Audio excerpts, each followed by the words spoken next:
कान्हा, तुमने ही तो कही थी कि मैं तुम्हारा सत्य तुम्हारी मैया को ना बताऊं।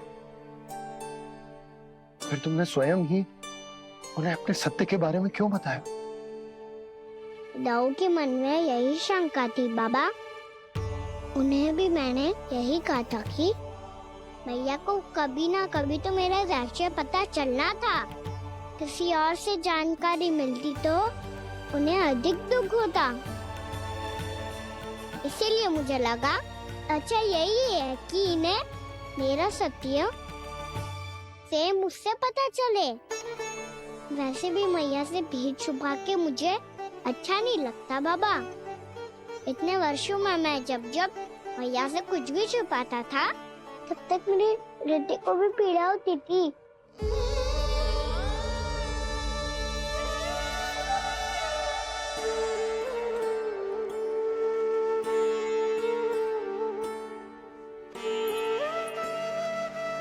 मैं समझ सकता हूँ कान्हा। क्या सोच रहे हो? कछु ना। क्या कछूना? पता भी है ये सारे बालक कल रात से भूखे हैं। दो। कान्हा चल।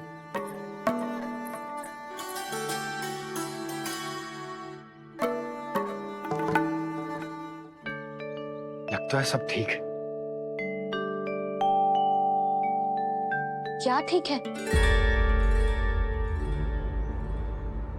कछु ठीक ना है। बहुत कठिन है, पर मैं प्रयास कर रही हूं कि स्वयं को समझा पाऊं कि मेरा लल्ला मेरे प्रभु श्रीहरि का अवतार है।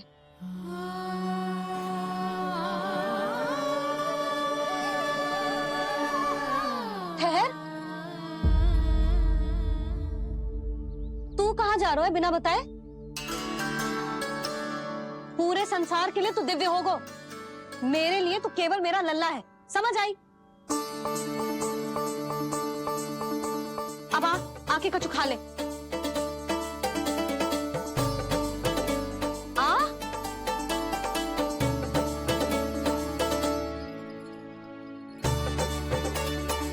ले खा। पहले आप खाओ मैया। तू खा पहले। मैंने कही ना, तू अब भी मेरा लल्ला ही है जो कल रात से भूखा है। इसीलिए अब चुपचाप खा। और जे मत ही सोचियो कि मैया को सत्य का पता चल गया है तो कछु कहेगी ना। तेरी मैया हूं कान्हा, कस के डांटूंगी, और आवश्यकता पड़ी ना तो डांटूंगी भी और दंड भी दूंगी। और फिर भी बात ना मानी तो स्मरण है ना ओखल? देख, यहां भी है।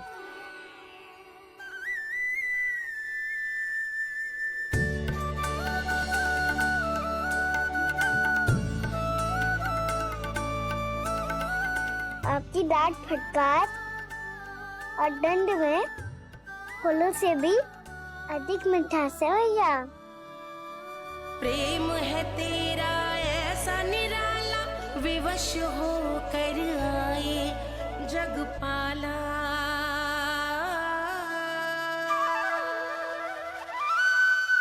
मुझे छोटी सी अनुमति चाहिए। फिर से बन जाना है? फिर से कोई लीला करनी है क्या? हाँ वो। बस बस, अधिक बहाने बनाने की आवश्यकता ना है। ठीक है, चला जा, पर वन के अधिक भीतर ना जाना। समझ आई?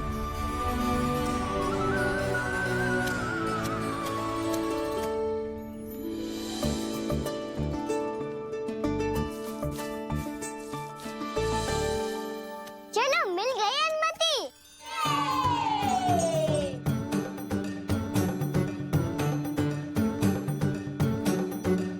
राहु, आप ना चलोगे हमारे साथ खेलने? नहीं, तुम जाओ, मुझे पौधा लगाना है। पर क्यों राहु? क्योंकि माँ ने कहा है आज मेरा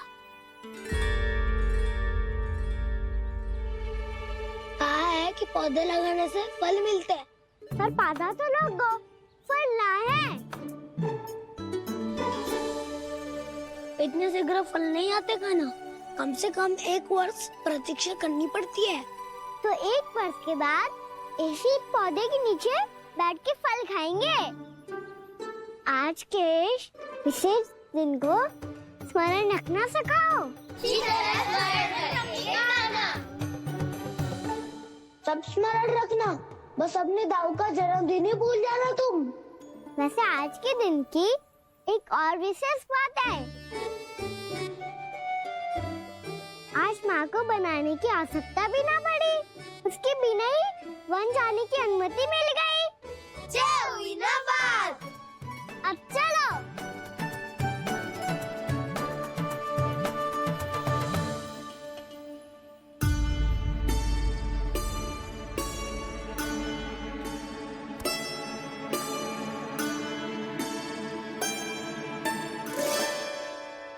बलराम, कहाँ थे तुम?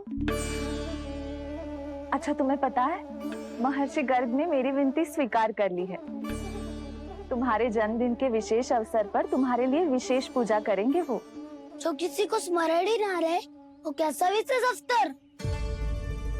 क्या हुआ? किसी ने शुभकामनाएं नहीं दी? सखा बोले तो कोई बात नहीं, पर छोटा भाई भूल गया माँ। क्या? ये कैसे संभव है? वही तो मैं भी सोच रहा हूँ माँ। पूरे संसार की हर छोटी से छोटी बात जिसे ध्यान रहती है, वो अपने बड़े भाई का जन्मदिन कैसे भूल सकता है? सुनो सुनो सुनो, ये तो अच्छा करो कि तुम सबने से किसी ने भी दाऊ को पता ना चलने दिया कि उनका जन्मदिन हमें स्मरण है। पर अब हमें उनके लिए कुछ ढूंढना होगा। हाँ, हम सबकी ओर से कोई ना कोई विशेष उपहार। तो फिर गौंस का ध्यान कौन रखेगा? और कौन? तुम। गैया मैया की तो समस्या ना है, पर जब बछड़े मेरे वश में ना आते, इन्हें तो कान्हा ही संभालेगा। अच्छा ठीक है, पर तुम सब जाओ और कुछ अनोखा ढूंढ कर लाओ।